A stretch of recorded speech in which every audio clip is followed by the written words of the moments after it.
통이동 보안여관에서 열리고 있는 최수정 개인전 오늘 하루 3차 가공 평문을 쓴 인형으로 제작하는 전시 소개 영상이고요. 이 최수정 개인전은 서울문화재단의 지원사업 다원 분야 당선 전시입니다. 저는 한 달에 한 번 사람들하고 모여서 전시를 보는 모임을 하나 하고 있거든요. 그래서 그 모임 사람들이랑 같이 이날 또 하필 이날이 또 토요일이어서 전시 오프닝 날 찾아갔어요. 그랬더니 같이 전시를 본 사람들이 1, 2층 전시를 다 보고 나와서 이 전시가 작가 한 명의 전시라는 사실에 약간 놀라더라고요. 그룹전인 줄 알았대요. 그도 그렇게 전시에 들어가면 사운드 아트라고 해당되는 것도 있고 회화도 있고, 그리고 위에 올라가게 되면 무용수의 춤을 영상으로 기록한 비디오 아트도 있습니다. 제가 앞서 이 최수정 개인전이 서울문화재단의 지원사업 가운데 다원 분야 당선 전시라 그랬잖아요. 다원 분야라는 건 다원예술의 약자죠. 그러니까 다원예술은 오늘날 동시대 미술 필드에서는 회화, 조각, 무슨 공예 이렇게 예전에 고전적인 개별 장르 말고 미술, 음악, 뭐 영화 이것들이 다 섞여서 이게 영화인지 연극인지 공연인지 좀 헷갈리는 미술 작품들이 있어요. 이렇게 다른 장르의 예술이 합쳐져서 단 하나의 작품을 만드는 걸 다원예술이라 그러는데, 관 차원에서 다원예술에 눈을 뜬 때는 2005년도 문화예술진흥원에서 진흥위원회로 넘어갔을 때, 그때 소위원회에 다원예술 소위원회가 생겼습니다. 그리고 국내 최초의 다원예술 축제가 페스티벌 봄인데 이게 처음 열린 때가 2007년도거든요. 그러니까 우리나라에서 다원예술의 역사는 한 15년이 조금 넘었어요. 전시에 앞서서 이 작가 최수정이 머물고 있는 작업실 겸 거주지, 세종대 후문에 작업실이 있다 그래서 가서 만나서 작업의 과정에 대해서 얘기도 하고 작업을 직접 보기도 했습니다. 최수정의 이번 작업의 그 창작의 모티브가 되는 거는 매일 우리가 무심히 접하는 기상 정보에 있어요. 보안여관이 처음 입장하게 된 왼쪽 방에 기상청 1년치 날씨 정보 통계도표랑 그 통계도표를 음계로 옮긴 악보용지가 한 세트로 묶여 있습니다. 그리고 이걸 들을 수 있는 헤드폰도 있고요. 이 세트를 기초자료로 해서 회화 연작이 나오기도 하고, 그리고 무용수의 안무 영상 연작이 나오기도 하는 거예요. 회화 작업이 됐건 아니면 영상 작업이 됐건 아니면 악보 작업이 됐건 이 작업이 주는 첫인상은 짜임새 있는 구성 같더라고요. 근데 이런 짜임새 있는 구성이 언제부터 처음 시작됐는지 좀 살펴보니까 제가 볼 때 2016년도 이후 이렇게 짜임새 있는 구성이 일관되게 계속 지속됐던 것 같아요. 이 날씨 정보라는 건 강수량, 풍속, 적설량, 기온, 운량, 구름이죠. 이런 기상 수치들을 회화로 옮기거나 춤으로 옮긴 건데, 그 그림에서 비, 바람, 눈, 온도, 구름 같은 구체적인 대상이 묘사되지는 않습니다. 제 최수정을 처음 만날 때는 작년, 그러니까 2021년도 상업화라는 개인전 때 최수정 작가한테 연락이 와서 제가 가서 처음 봤습니다. 근데 가서 보니까 유리 창틀 두 개 사이에 똑같은 크기의 회화를 끼워서 마치 창문 바깥으로 보이는 광경을 연출한 것 같은 회화 설치물을 해놨더라고요. 근데 이거 외에도 그때부터 다원예술적인 작업이 있었습니다. 그리고 2022년도 이번 신작에서는 무용수들이 최수정이 날씨 수치에 따라서 만든 악보가 있잖아요. 그 악보에 따라서 무용수들이 춤을 추는 영상 작업이 있습니다. 그러니까 여기서 작가 최수정의 역할은 연출가에 있어요. 최수정의 이런 다원예술 혹은 짜임새 있는 구성의 그 기원이 언제쯤일까 싶어서 최수정 씨로부터 포트폴리오를 잘 받아봤거든요.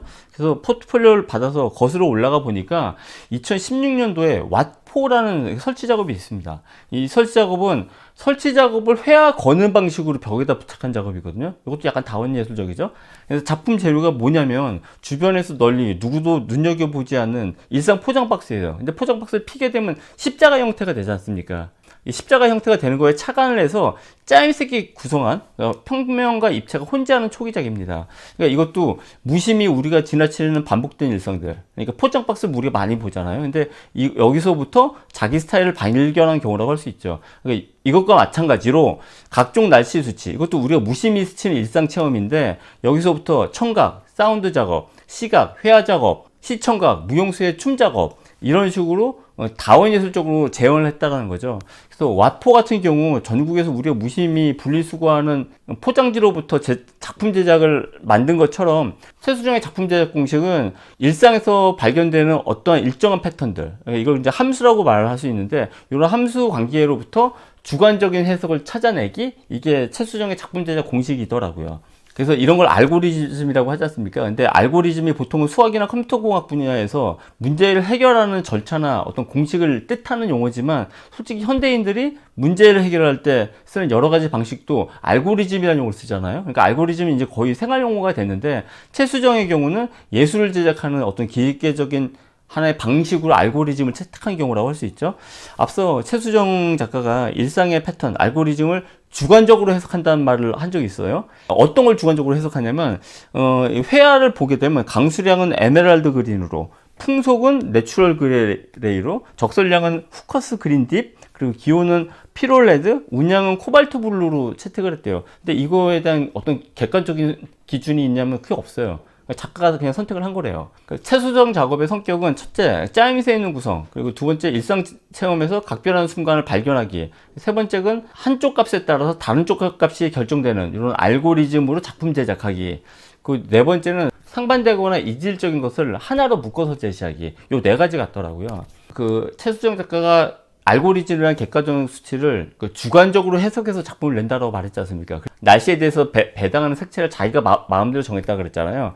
그러니까 이거 외에도 그 날씨 데이터로 악보를 만드는데 그 기준이 아주 주관적입니다. 그래서 기온, 풍량, 강수량 등이 낮을 때는 낮은 음을 배치하고 높을 때는 높은 음을 배치한다 정도의 기준이 있는데 그거 외에 도레미파솔라시도를 그 어떤 날씨의 어떤 수치하고 연결시키는 건 전적으로 주관적으로 작업을 했더라고요. 근데 이런 주관적 해석의 끝판은 뭐냐면 이번에 신작인데 날씨 정보로 최수정 작가가 악보를 만들었지 않습니까? 요것도 아주 주관적인 해석인데 요 악보에 기초해가지고 무용수가 춤을 춥니다. 이게 무용수의 전적인 주관적인 해석이에요. 그래서 무용수가 강수량, 풍속, 적설량, 기온, 운량에 따라서 춤을 춘다라고는 하는데 여러 가지 영상이 있어요. 전시장에 가보면. 근데 그걸 보고 아, 이 춤은 강수량이구나, 이 춤은 풍속이구나, 이 춤은 운량이구나를 알아맞추는 게 불가능합니다. 왜냐하면 전적으로 주관적인 해석의 결과물이기 때문에. 최수정 작업을 푸는 실마리로 인용한 왓포와 같은 해인 2016년도 작가 노트를 보니까 자신의 휴대전화로 가장 자주 검색하는 키워드를 찾았대요. 그게 뭐냐면 전통적인 조성을 파괴하는 무교음악가 쉔베르크를 검색하다가 연결해서 쉔베르크에서 머스커닝햄을 검색하다가 머스커닝햄에서 한네 다보베으로 넘어가는 이 생각의 연속이 그 당시 기록에 남아 있습니다. 근데 쉔베르크는 음악가고 머스커닝햄은 무용가고 한네 다보베는 미술가죠. 근데 요 세 사람은 공통적으로 장르 파괴랑 실험 예술을 했다라는 공통점이 있습니다. 이처럼 쉔베르크에서 머스커닝햄 그리고 한나 다보베으로 생각의 연세가 이렇게 이어져서 다른 여러 가지가 엮이는 이런 체험을 우리가 일상에서 흔히 해요. 이처럼 생각의 연세는 우리가 일상에서 흔히 겪고 흘려버리는 체험이거든요. 근데 누군가는, 최수정 같은 작가는 이런 일상의 체험을 자기 것으로 스타일화 해가지고 이번 작업을 냈다라고 할 수 있죠. 그 결과 자료 검색으로 실마리를 준 음악 정보에서 무용 정보로 다시 미술 정보로 예술 장르를 이게 도약하는 연쇄적인 생각이라는 입력이 회화이기도 하고 회화 설치물이기도 하고 음악이기도 하고 음악 설치물이기도 하고 그러다가 이제는 무용 영상에까지 이르는 다원예술이라는 출력물로 나왔다라고 생각이 됩니다. 최수정 작가가 당선된 그 다원예술 분야는 지난 10몇 년 동안 그 미술계 일각에서 하나의 탄탄한 흐름을 형성한 상태거든요. 근데 이것이 생각의 연쇄라는 이런 습관이 한 장르에 국한되지 않고 이 장르로 갔다 저 장르로 갔다 또 다른 장르로 갔다 이런 장르 파괴적인 방식으로 확산돼서 다원예술에 이르게 됐다라고 생각할 수가 있고요. 또 다원예술이 지금처럼 이렇게 유행하게 된 거는 우리의 지금 미디어 환경하고도 연관이 있다고 생각해요. 오늘날 우리가 접하는 미디어 환경은 평면이나 입체에만 국한하지도 않고 청각이나 시각이라는 개별 감각에만 국한되지 않는 좀 다채로운 감각에 우리가 지금 노출되어 있잖아요. 이런 다채로운 감각에 노출되어 있는 우리의 감각 자극에 어울리는 게 또 다원예술일 수도 있는 거겠죠.